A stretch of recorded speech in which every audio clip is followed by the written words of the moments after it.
Israel. First and foremost, I want to give all honor and glory to Yahweh, by Shema Mashiach Kumanak Yahushua. Yahweh is the name of the Heavenly Father, which the world calls God, and Yahushua is the name of his only begotten Son, which the world inwardly calls Jesus Christ. First and foremost, I want to give a strong shalom to all the mighty men that's going out there, they're laboring. They're presenting their bodies as a living sacrifice. They're doing all they can to wake up the lost sheep of the house of Israel. Not only that, they're enduring the elements, the 100-degree weathers, freezing below codes, and everything that's trying to hinder the work of the Most High. Shalom, shalom. I want to give another strong shalom to the Akwath, the sisters that are at home. They're reverencing their husbands. They're being teachers of good things, tender, delicate, and on fire for Yahweh Bashim Yahushua. Shalom, shalom. Last but not least, I want to give another strong shalom to the mighty teenagers and children in this truth, right? Doing all they can to make their calling and election sure, right, in these last days. And the topic of this cold cut is titled, right, do not run from your destiny, all right? Do not run from your destiny, right? You got a lot of brothers and sisters that's coming into the truth, that's new to the truth, and brothers and sisters that's been in this truth for a while. You cannot run from your destiny. The Most High has everybody lot laid out on the map.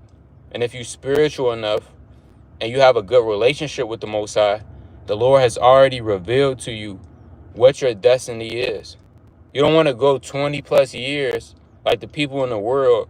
They're still finding out what their purpose is, especially if you're in the truth. Yesterday, I was talking to a 78-year-old sister, and guess what? She says she's still trying to find out her purpose of being alive. And that's deep, because a lot of you brothers and sisters, you already know your purpose. You already know your destiny. You know why the Lord has put you in this truth, but you're running from it. How do you run from it? By going back into the world, going back into your old ways. You're not putting in work for the Most High God. Right, you're being slothful. That's a number one way to run from your destiny, is you being slothful. You're not doing what the Lord has told you to do. You're procrastinating. As they say in the world, you're not living up. You know your potential, but you're not living it up. You're not putting in the work. So don't run from your destiny. You got to fulfill it and embrace it, because one day, right, and you might give up the ghost. And if you give up the ghost and you haven't fulfilled the purpose that the Lord has gave you in this truth, hey, you're going to go outside, right? That's a sad way to go out, knowing you live a purposeless life on this earth. Right, I want to bring this, let's kick it off with the book of Jonah. Right, I want to bring this out in the book of Jonah. All right, let's go to the book of Jonah.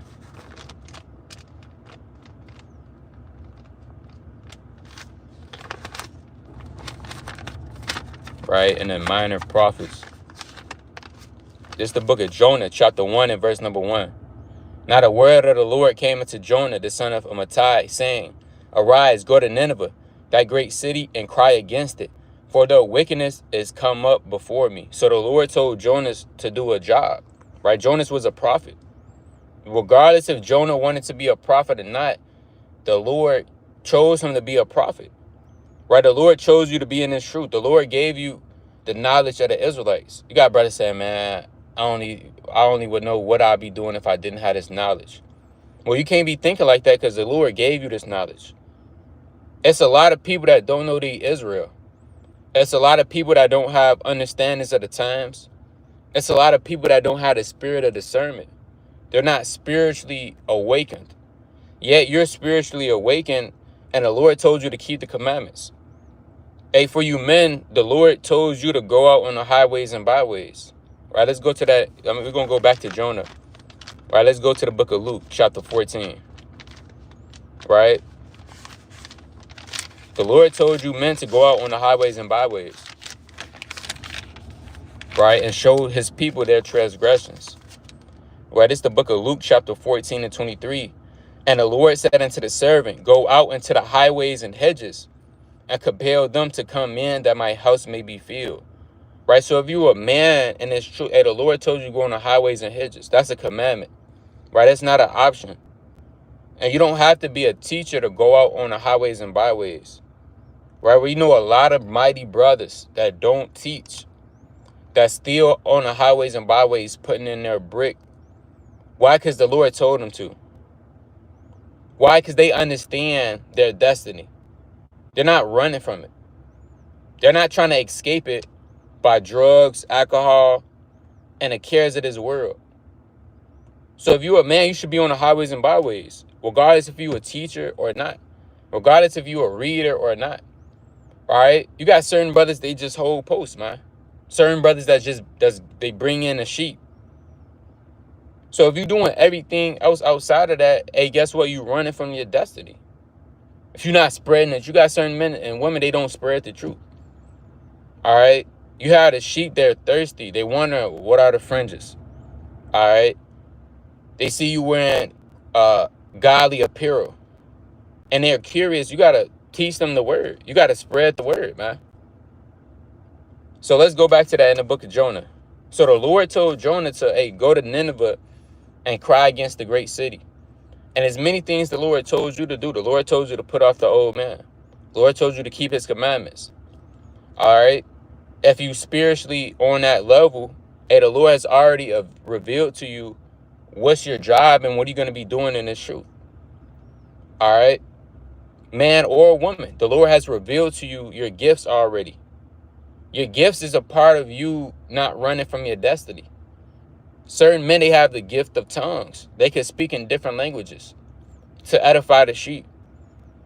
Certain brothers, they have the gift of mercy, the gift of alms. They're good givers. The gift of prophecy. You have men that are mighty exhortators, right? That give out mighty exhortation. So it's many different gifts, right? It's up to you to find that out. So reading on, right? Jonah chapter 1 and 3. But Jonah rose up to flee into Tarshish from the presence of the Lord and went down to Joppa, and he found a ship going to Tarshish. And he found it says, so he paid the fare thereof and went down into it to go with them into Tarshish from the presence of the Lord. So Jonah fled. He didn't want to be a prophet. He was probably afraid of the people of the Nineveh. But guess what? It's not about what Jonah wanted to do. Jonah tried to run, but one thing about the Lord, you can't escape him. You got brothers, they in the truth, they go back to the world to be rappers, right? They go back into the world they're just running because they don't want to embrace what the Lord has called them to do. Because it's going to require a high responsibility. And when the Lord calls you to do things, it's going to require discipline. It's going to require self-control. You doing his will. So if you do anything outside of that, awesomely, you trying to run. But you can't run from the Most High God. Right? Verse number 4.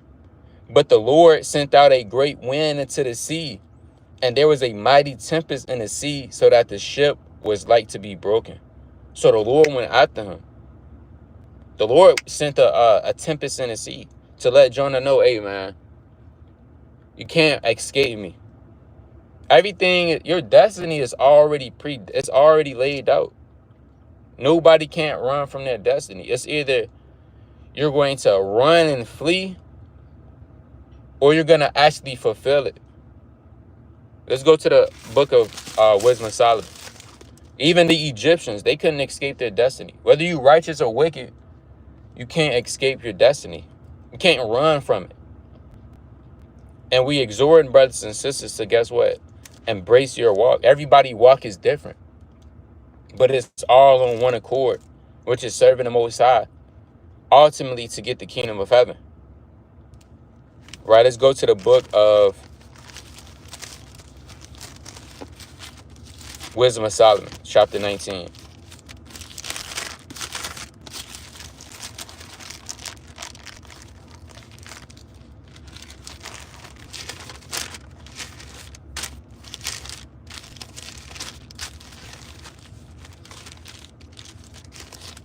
Right, let's go to the book of Wisdom of Solomon, chapter 19.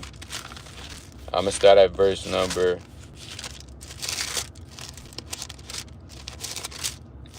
I'm going to start at verse number 3, right? This Wisdom of Solomon, 19:3. I'm going to start at 1. It says, as for the ungodly, wrath came upon them without mercy unto the end. For he knew before what they would do, how that having given them leave to depart and sent them hastily away, they would repent and pursue them. Talking about the Egyptians. It says, for whilst they was yet mourning and making lamentation for the graves of the dead, they added another foolish device and pursued them as fugitives whom they had entreated to be gone. Because originally the Egyptians, they were supposed to receive the 10 plagues and let the Israelites go and not pursue after them. They should have learned their lesson after the 10th plague.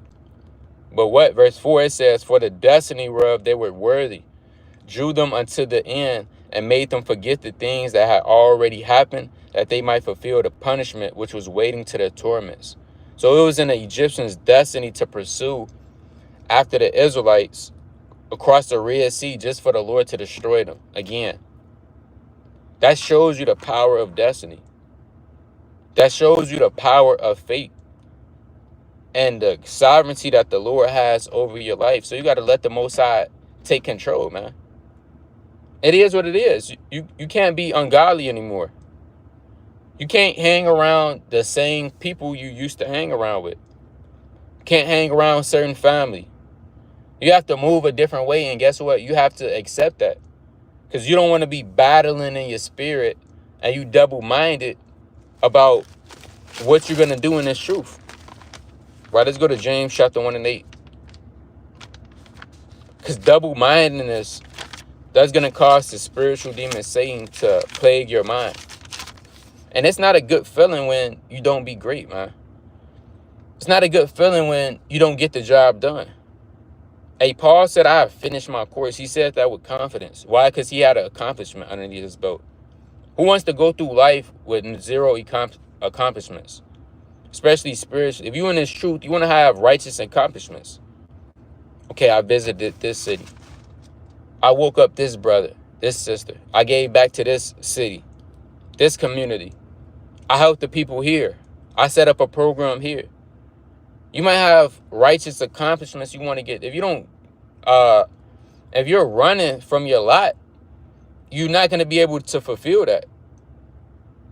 And you're going to feel purposeless. All right? And you're going to feel unworthy. And it's not a good feeling. So you have to be great in the spirit. You got to be all you could be.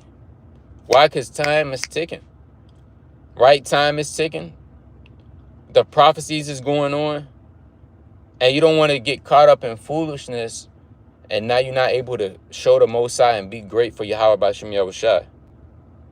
Right? Let's go to James chapter 1 and 8. It says, a double-minded man is unstable in all his ways. So you don't want to be double-minded. You indecisive. That's not a good characteristic. You can't decide, you know what? Do I want to go as hard as I can in the truth? Because you got certain brothers and sisters, they have the ability to be on fire. But they choose not to. They choose to just go with the flow. Certain men, they have the ability to exhortate, but they just don't decide to. Certain sisters have the ability to lead, but guess what? They're shy. And they're timid. And they let that spirit overtake them. You don't want to be indecisive. You got to be decisive. You got to know what you want. You got to know what the Lord wants you to do and get it done. It's not rocket science, right? You know what you wanted to do in the world. I wanted to be a fashion designer. I want to be a basketball player. You know, your parents was telling you, you want to have a B option. You're saying, no, this is the only option. All right. Guess what? It's the same way in this truth. You got to know, and it requires you to read, study, pray, fast, get into this thing.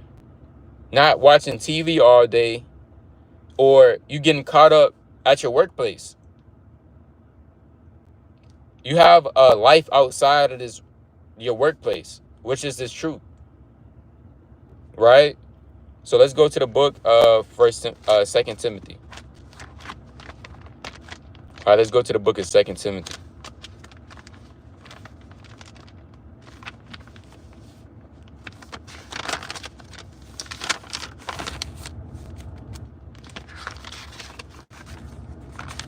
All right, it's the book of 2 Timothy, chapter 4 and verse number 5. It says, "But watch thou in all things, and do afflictions, do the working of evangelists, make full proof of thy ministry." All right, when you make full proof of your ministry, guess what? You're embracing what the Lord has called you to do. You're embracing your lot. You're not running from it. Again, don't be like Jonah, because the Lord had to swallow Jonah up in the belly of the whale. Hey, Jonah could have died in that fish's belly, but the Lord had mercy. Don't end up dying or getting put to death or being destroyed because you want to run from your lot. You want to run from the Lord calls you into the truth. Like we said earlier, you got brothers wishing they never came into the truth. Right? Why? Because they noticed when they came in, their life has changed. They are outcasts. They know too much. Well, guess what? So what? The Lord has caused you to know a lot. You can make a difference with your knowledge. Instead of wishing, yeah, I wish I was never in this thing. Because when I didn't know anything, life was good. Well, men like that, those are men that's going to be destroyed. Those are sisters that are going to be destroyed. And we don't want those brothers or sisters around the congregation with that spirit, man. It says, "Make full proof of thy ministry," verse 6, "for I am now ready to be offered, and the time of my departure is at hand. I have fought a good fight. I have finished my course. I have kept the faith." You want to, when you're on your deathbed, all right, or you're about to be martyred up, whatever the case may be, you want to be able to say those words confidently. "I have fulfilled my purpose. I have kept the faith. I have endured this truth. I've embraced the will of the Lord, what he has called me to do." Because if you say anything outside of that, any woulda, shoulda, couldas, you're gonna have the spirit of shame and guilt on you when you die. It's not a good way to go out. So Paul said, guess what? "I have finished my course. I have kept the faith." Right? If the Lord takes us out of this thing, hey, guess what? We want to be able to say, "Hey, I did all I could do." Right? I lived up to my potential. I lived up. I was great. I lived up to what the Lord has called me to do. We want to be able to say that. No brother or sister wants to, you got the spirit of guilt on you when you're about to leave this place, when you're about to give up the ghost. No, we want to be confident in our death. We want to be confident that, guess what? Hey, you live full of days. Good, nice days and years. Years of wisdom and experience. You don't want to be getting jammed. Ever since you came into the truth, you've been getting jammed up ever since. You catching hell when you first came into the truth. Then when it's time for you to give up the ghost, you still catching hell. Brother, you doing something wrong. You don't catch hell. You're not, like we say all the time, every brother's not Job. Reason why you catching hell, because you doing something wrong. You doing something you're not supposed to be doing. And you got to search that out. It says, verse 8, "Henceforth there is laid up for me a crown of righteousness, which the Lord, the righteous judge, shall give me at that day, and not only to me, but unto all them that love his appearing." So this thing that Paul did, it wasn't only just for him. It was for you too. That if you love his appearing, if you want to see the second coming of Yahushua, if you want to see the kingdom, you could do the same thing. But Paul, he fulfilled Paul didn't run from his lot. Right, let's go to the book of Acts. Right, I want to go to the book of Acts, the 9th chapter. Right, it's the book of Acts chapter 9 and verse 4. It says, "And he fell on the earth and heard a voice saying, Saul, Saul, why persecutest thou me? And he said, Who art thou, Lord? And the Lord said, I am Yahushua, whom thou persecutest. Is it hard for thee to kick against the pricks? So the Lord spoke to Paul on the road to Damascus. It says, and he trembling and astonished said, Lord, what wilt thou have me to do? So Saul, he's asking, hey, Lord, what you want me to do? And the Lord said unto him, arise and go into the city, and it shall be told thee what thou must do. And the men which journeyed with him stood speechless, hearing a voice, but seeing no man. And Saul arose from the earth, and when his eyes were opened, he saw no man. But they led him by the hand and brought him into Damascus. And he was there 3 days without sight, and neither did eat nor drink. And there was a certain disciple at Damascus named Ananias. And to him said the Lord in a vision, Ananias. And he said, behold, I am here. And the Lord said unto him, arise and go into the street which is straight, and inquire in the house of Judas for one called Saul of Tarsus, for behold, he prayeth. Right? Jumping down to verse 15. But the Lord said unto him, go thy way, for he is a chosen vessel to bear my name before the Gentiles and kings and the children of Israel. And for him I will show how great things he must suffer for my name's sake. So the Lord told Saul, guess what? You're going to suffer great things for my name's sake. You're going to be sent to the Israelites and the Gentiles. You're going to bear my name record. You're going to magnify my name. And that's a mighty office. Now you tell a brother that, hey brother, you know, the Lord gave me a vision. He said you're going to do A, B, and C. You're going to be a martyr for this truth. Hey, a lot of brothers would think twice, you know, especially if they just coming in. Hey, sister, you're going to do A, B, and C for this truth. Right? A lot of sisters, they are kind of, you know, get timid. The Lord tell us, sister, hey, look, sister, you're not going to bear any children, but you're going to be doing all you could do for the ministry to help brothers push the word, or whether that's online or whatever the case may be. You tell a sister that she, you know, all hell might break loose. Or you let her know, sister, you know what I'm saying, you're not going to be able to, the Lord might tell her, hey, you won't have a husband, but you're going to be fervent in prayer and fasting. And a sister will go back in the world, man, just so she could get a husband and fulfill her lust. So whatever it is the Lord has chose you to do, whether you like it, love it or not, or you think it's harsh, guess what? You got to fulfill that. You think the prophets, all right, and the apostles was satisfied with some things the Lord told them they was going to do? Certain disciples, they would show how they were going to die, right? How they was going to give up the ghost and be a martyr. But yet they still did what the Lord told them to do. Hey, the apostles was getting beat for this word. They were still praising the Most High God. Why? Because it showed how much they loved God. It showed how much that they loved the Lord. Right, let's go to the book of Psalms, chapter 16. And they trusted in the Lord. And when you really trust in the Most High God, hey, you don't care what the Lord tell you to do.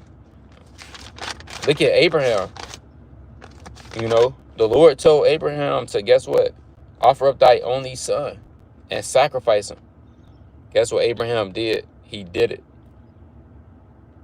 But it was all the test just to see how much Abraham feared the Lord. This is Psalm 16:5. The Lord is the portion of mine inheritance and of my cup. Thou maintainest my lot. And we trust the Most. Hey, guess what? We trust the Most High to maintain our lot. We don't question the Lord. But I'm not questioning the Most High on something that he showed me, or something that he removed from my life, or something that he encouraged me in. Why? Because we trust his judgment. We understand the Lord is not going to send us off. The Lord is not man. He's not going to send you off. We understand the Lord has our best interest. We understand that the Lord knows what's best for our spirit. And why? Because he knows us. You know, your grandmother might say, well, I know you. I've been watching you since you was born. But hey, she might not know what's best for your spirit in the future, in the long run. The Lord, he knows what's best for you. He has your best interest. You know, you're a son of God. You're a child of the Lord. So we're not going to question his judgment. Whatever it is he put in on our path, everybody's path is different. It's all the same route to the kingdom, but a brother might have to go in a straight line. Another brother, he might have to turn a corner, then turn another corner, then go straight. Another brother, he might have to go in circles and then go straight. But it's all on the same path to the kingdom, but just different walks. Whatever walk the Lord gave you, you can't run from that. Because the Lord will hawk you down. Or the Lord might say, you know what, if this person want to run, we don't give a damn. He'll be back. Let's go to the book of Luke. Look at the prodigal son. Right? Let's go to the book of Luke, chapter 15. Right? In verse number 11. Right? It says, and he said, a certain man had 2 sons. And the younger of them said to his father, Father, give me the portion of goods that falleth to me. And he divided them his living. And not too many days after, the younger son gathereth all together. And he took his journey into a far country, and there wasted his substance with riotous living. Right? The Lord has set you a journey to walk on. A lot of you brothers and sisters, you decide to go a whole nother route other than what the Lord told you to go. That's off. Here you have it. He reveals into you your lot. And that's equivalent to him revealing you the truth, what you must do in this thing. But for some odd reason, Jake always want to take a whole nother route and do things his own way. So the Lord is like, okay, the Lord is not going to stop you from taking that other route. He's going to give you to the heart of your desires and let you entangle yourself within, because he knows at the end of the day, you need him. The Lord don't need you. Right? The Lord don't need you at all. The Lord don't, he created you to fulfill his will. He don't need anybody. He don't need the angels. None of that. So at the end of the day, the Most High knows you're going to return to him. He's just going to let you ensnare yourself. Why? Because you being hard-headed. You being foolish. The Lord revealed to you your journey, but you want to take a whole nother route. And that's what you call learning the hard way. Right? The rest read on. It says, and not many days after, the younger son gathereth all together and took his journey into a far country, and there wasted his substance with riotous living. So he's riotous living like a fool, you know, right? Living like just being wicked, spending all of his livings up, his money. It says, and when he had spent all, there arose a mighty famine in that land, and he began to be in want. Meaning hard times came. And when hard times come, if you're not in the right spirit, them hard times could overthrow you. Them hard times could set you back when it's really supposed to put you forward. It says, and he went into and joined himself to a citizen of that country, and he sent into him his fields to feed swine. And he would fain have his belly filled with the husk that the swine did eat, and no man gave unto him. And we came into himself and said, how many hired servants of my father have bread enough to spare, and I perish with hunger? Meaning this man went through a spiritual famine. Because when you decide to take your own path, you decide to take your own route, do your own thing, you're going to be in want spiritually, because you need the Lord to suffice you. Hey, the people in the world, they going through a spiritual famine. They going through stuff right now. They don't even know why it's happening to them. It's really playing upon tables. They probably got somebody in the truth that done told them, look, you got to keep the commandments. This is why your lifestyle is the way it is. But they decide to take their own route. So the Lord started them spiritually. We was going over that yesterday. You can have all the money, all the materialistic things, A, B, and C, this person, you got the connects. But if you don't got what's internal, you're going to always be lost. Because it's about the inward part that matter. It's about your spirit. The flesh profiteth nothing. It says, verse 18, I will arise and go to my father, and will say unto him, Father, I have sinned against heaven and before thee, and am no more worthy to be called my son. Make me as one of thy hired servants. So this man, he said, you know what? I'm finna go back to my father, which is great. He understood that he messed up, right? He understood that he took his own route when he should have just took the route of the Lord. It says, verse 20, and he arose and came to his father. But when he was yet a great off, his father saw him and had compassion and ran and fell on his neck and kissed him. And the son said, Father, I have sinned against heaven in thy sight. I am no more worthy to be called thy son. But the father said to his servants, bring forth the best robe and put it on him, and put a ring on it to his hand and the shoes off his feet. Right? So it's good that he came back to the father, and the father is always going to embrace you if you go astray. But guess what? His brother had an advantage over him.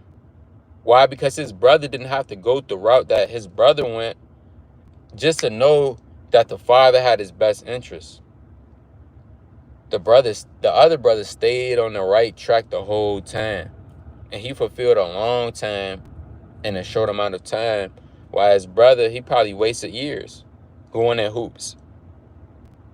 Wasted months, days, precious time, all because he wanted to do his own thing. But that just show you right there that you got to stop running from what the Lord has called you. Stop wasting time. Right? Stop sitting on the couch.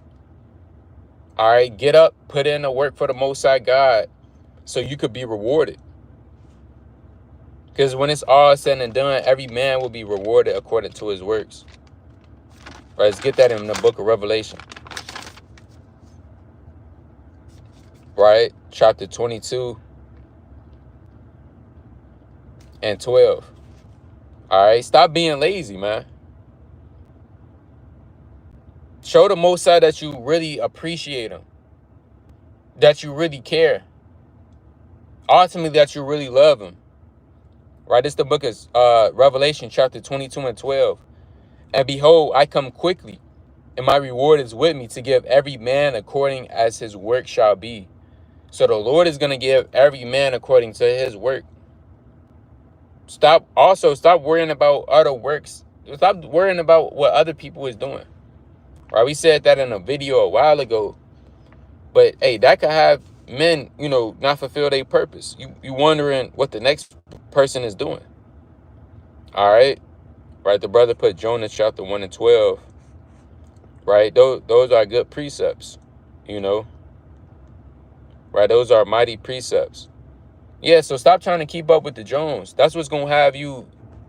Hey, keeping up with the Jones, you're going to be fixated on things to others and not on yourself. You're going to lose yourself. Right. Let's go to the book of 1 Samuel. Right. 1 Samuel chapter, I believe that's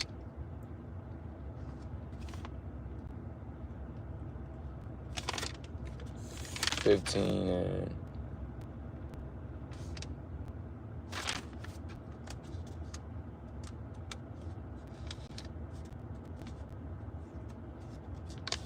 right. So like I'm gonna look for this precept.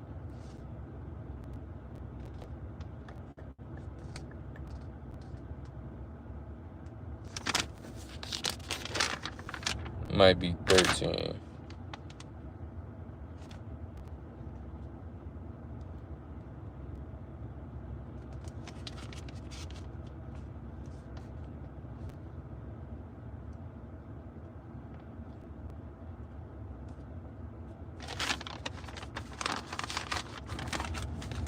Right, so like I want to get this precept in the book of 1 Samuel chapter Right, it's the book of First Samuel chapter let it, man. Worship.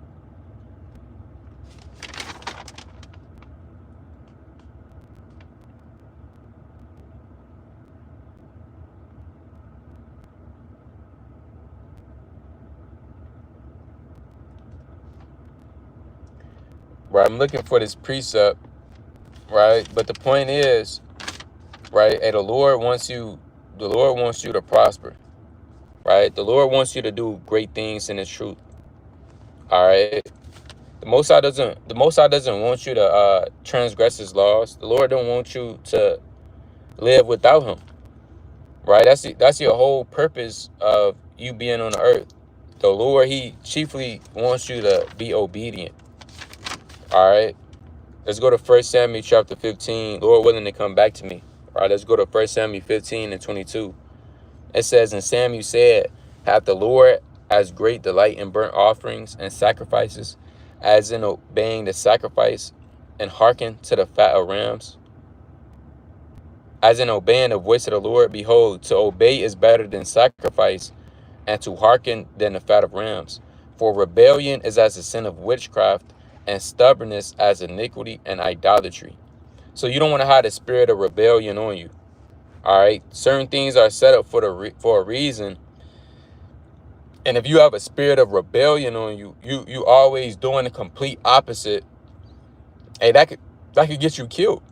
Look at Saul; he had the spirit of rebellion on him. All right, Eve had the spirit of rebellion on her. All right, certain men, Judas Iscariot, he had the spirit of rebellion on him. Don't be like those men with the spirit of you just want to be a rebel. All right. You just want to be a rebel. You want to always go against the plan. That's off. Right? Here it is. Everybody else is on one accord, and you just want to go against the grain. It's something that you just so in the spirit. You got plans for other things. Guess what? That's the quickest way to get yourself out of this thing. Maintain your lot. Stay in position. Right? Stay on the right path. Let's go to the book of Daniel, chapter 12. Right? This is the book of Daniel, chapter 12, and verse number 11. It says, and from the time that the daily sacrifice shall be taken away, and the abomination that maketh desolation set up, there shall be 1,290 days. Right? Going into the time period, a little after, Yahushua is giving crowns in the second wilderness. It says, blessed is he that waiteth and cometh to the 1,305 and 30 days. But go thou thy way till the end be, for thou shalt rest and stand in thy lot at the end of days. So the Lord told Daniel, hey, in the end of the world, you're gonna be back on this earth, but stand in your lot. Meaning Daniel will always be a prophet. Daniel can't run from being a prophet. He has to fulfill his lot that the Lord has gave him to fulfill. He says, stand in thy lot at the end of the days, meaning the end of the world. And you living in the end of the world. You gotta stay in your lot. If you don't stay in your lot, right, you out of position. You in the spirit of Salakia, right? You in the spirit of rebelling. How you gonna be able to stand in your lot? You always disobeying things. You always going up against things. Right? Stay in your lot. Again, don't run from what the Lord has called you to do. Right? Let's go to the book of 1 Samuel, chapter 26. Right, let's go to 1 Samuel chapter 26 and verse number 25. It says, then Saul said to David, blessed be thou, my son David. Thou shalt both do great things, and also shalt still prevail. So David went on his way, and Saul returned to his place. right? And you're going to do great things as well, right? You're going to be all you could be in this truth. You're going to do all you could do to magnify the name of the Most High God. But don't run from your destiny. Instead, embrace it and do all you could do to make your calling and election sure, right? But with that, I want to give all honor and glory to Yahweh by Shema Mashiach Malak Yahushua. Lord willing, this video was edifying. Continue to read, pray, fast, study. Most importantly, beseech the Heavenly Father for his mercy. That I'm going to say shalom.